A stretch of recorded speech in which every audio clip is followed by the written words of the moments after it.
Hi everyone, I'm Peter Handtevy. Happy President's Day and happy Valentine's Day. So what happens if you have a patient who has anaphylaxis, you give an IM epi 3 times and you're still not getting better? Well, you know, most of you carry epi 1 to 1,000 and all of you carry epi 1 to 10,000. But what happens when that patient now needs epinephrine IV for anaphylaxis? And that's what I wanted to go through today. So for epi 1 to 1,000, we know that this is given IM, and these people are typically still alive, and this is for severe asthma and anaphylaxis.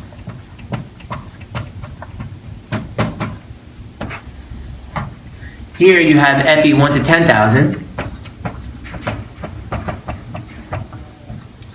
We know this is given IV, and this is typically for the cardiac arrest patient as an IV push. IV push. So, what happens now if you want to give that patient epi for anaphylaxis via the IV? Well, for that, we have to do something different, and that's epi 1 to 100,000. Now, you could make an epi drip, but in the field, oftentimes you don't have the ability to do that. So, I wanted to now show you how to make epi 1 to 100,000 from epi 1 to 10,000. And in order to do that, you need your epi 1 to 10,000, either a 2 or 3-way stopcock, and saline. So this could be an IV bag. I'm using a saline flush for the demonstration. So the first step is that you get these two together. So you have your epi 1 to 10,000, and you have your saline flush and your 3-way stopcock. So the first thing you want to do is empty out 9 mLs of epi. Let's do that here.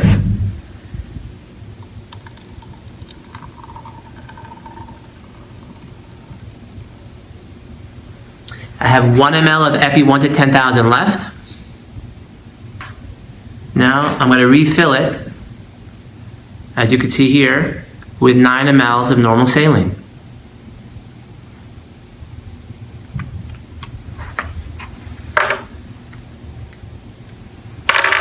What I have left now is epi 1 to 100,000. This is what we call push pressor. Okay, push pressor epi. And essentially now we have 0.1 milligrams in 10 mLs. And that's how we get to epi 1 to 100,000. Now this is like what we call a poor man's epi drip. So now you would attach this to the IV and you would slowly give this 0.1 milligrams over about 10 minutes. And so this is really less concentrated than epi 1 to 10, and it's a little bit more concentrated than your standard epi drip. But this is what you do if a child has anaphylaxis, who's had epi 1 to 1,000 3 times and still not getting better. Those patients will die unless you go to the next step, which is epi 1 to 100,000. Thank you. Have a great day.